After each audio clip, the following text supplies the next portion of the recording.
What is up, everyone? Welcome to another Super Smash Bros. Video. I did not get to react live to this tournament, unfortunately, but we're going to be recapping and reviewing Smash Factor X. Obviously, our champion of Smash Factor X was Sparg0, having a ridiculous run, not even dropping to losers a single time to make it all the way to Grand Finals, where he would face Sonics, but we're going to talk about that at the very end. So I wanted to start off with winners, quarters, finals, first rounds of top 16. So Sparg0 3-0'd Kameme. It wasn't a very close set. Kameme tried Sora and Sheik. I didn't get to watch all of it, but I'm assuming Sparg0 just pressured him the whole time. Leo 3-0'd Sisqui. I got to watch that set. That was one of the most fantastic sets from Leo I've seen from a long time. All Joker against Samus. Leo was smoothing the entire time. Sonic's 3-1 Gluttony. This was honestly one of the most painful sets because that was a set where Sonics legitimately just camped out Gluttony. And there were a few games where Gluttony almost stole the game, last second waft. But it just didn't kill. It sent him off the wrong blast zone. And that was the first time I feel like I've ever seen a crowd legitimately boo a player, like hardcore booing, not just like one or two guys in the crowd. Like whenever the first game that Sonics timed out Gluttony, the entire crowd was just booing. And you know, I'm not gonna say whether I never have thought that like booing was kind of a good thing or helpful at all, but you know, it's getting to the point where people understand what Sonic's gameplay is. If they don't want to see it, you know, respect. It's all on them if they want to boo or not. But Sonic's easily moved on over Gluttony. Those sets are always ridiculously long, campy sets. Unless Gluttony tries to go like Wolf or something, but I think he keeps sticking with his Wario because he truly believes in Wario. Now, Shoot on Meme was actually a good set. I'm not sure why Meme. I watched the entirety of this set. Shoot on switched to Olimar halfway through. I'm not sure why Meme decided to switch to Lucina game 5 because that didn't end up working out for him, but Shuton moved on from that. And then in losers round, Meister quickly 3-0'd Shiny Mark. Game & Watch is Pikachu's worst matchup in the game. There was nothing much you can do against the best or second best Game & Watch in the world. Tweak 3-0'd Skyj. That was a pretty easy set for Tweak. T3-1 MK Big Boss. That was a really nerve-wracking set. If you watched that final game 4, T barely squeaked it out. And Alan Dis 3-2'd Machu, who was actually playing really well at this event and outplaced Zomba, who is supposed to be the best Rob in the world. So moving on to winners semifinals, Sparg0 3-1 Leo. Actually, at this point, Sparg0 was playing really well. And Leo's Joker could only take a game off of Sparg0, so we're getting to that age where Leo's Joker isn't unstoppable anymore and probably hasn't been unstoppable for the last year now. So people are going to start that Leo wash talk. Just wait and see. Shuton 3-0'd by Sonics, unfortunately. Olimar could not take a single game off of Sonics. And in losers, Meme actually beat Meister. I was not expecting that, but Yoshi Game & Watch is not a matchup I have experience in, or I know how good it is at all. But Meme moved on. Gluttony 3-0 Tweak. I think I heard, obviously it's just a rumor, but I'm pretty sure Tweak has been dealing with tendonitis, and I'm pretty sure I saw someone say that in losers at this point he was dealing with tendonitis, which is why he switched off of I know it says that he only used Diddy, but in game 3 he decided to go Wario because I think it requires less hand movements than doing all the super Diddy tech. But Gluttony easily moved on here. At this point, Gluttony was playing on fire, and Sisqui defeated T. Samus versus Pac-Man. I think Sisqui's really good at the Pac-Man matchup, and Kazuya isn't going to be able to do that much against Samus. Kameme 3-0'd Alan Dis. Mega Man Snake is a absolutely god-awful matchup for Alan Dis, so not much Dis could do against one of the best Mega Mans in the world. And in winners finals, Sparg0 did 3-1 Sonic. So from that run back from Gamo, where Sparg0 could not defeat Sonics, he did use Aegis again. Like I said, I had said this multiple times that I thought that Sparg0 was training Aegis in multiple matches to beat Sonics, and he prepared a lot for Sonics because Sonics was the only real thing that he had trouble with other than like Leo.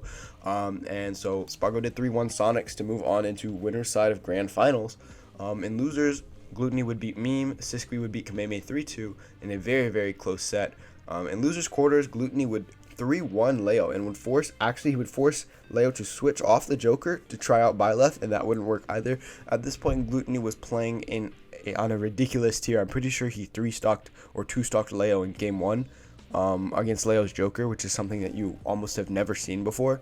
But Leo out at 5th. People are going to start I can already guarantee you people are starting the Leo washed train. But in All the other losers, Shuton 3-0'd Siskwi. I don't know if Siskwi just doesn't have the Olimar matchup or what, because he forced Siskwi to switch off into Incineroar. I don't know if that's a pick against Olimar, but definitely didn't work out. In loser semis, Gluttony fell to Shuton. Again, that seems like a kind of weird matchup for Wario. It doesn't seem like a good matchup, but Gluttony was dedicated to the Wario this tournament, and Gluttony finished at 4th place. And then in losers finals, Shuton barely lost to Sonics 3-2. With this time he got the run back from winner semis. He was able to take 2 games, however he was not able to beat Sonics, and now we obviously had our anticipated grand final of top 2 seeds, Sparg0 and Sonics. First grand final set, Sonics actually 3-0'd Sparg0. So grand finals reset. At this point, Sonics had all of the momentum. Sparg0 had not played until Instance Winners Finals. Sonics had just played in Losers, just 3-0'd Sparg0 now, and now we were heading into set number 2. However, this time, Sparg0 was able to adapt enough with the Aegis to 3-1 Sonics and take the tournament. So Sparg0 did win. Obviously, now he has his first big win of this next season, since the next season for tournament results has officially started. Sparg0 starting it off very strong, easily going to be, if you ranked it week by week, Sparg0 would easily be your #1 player right now.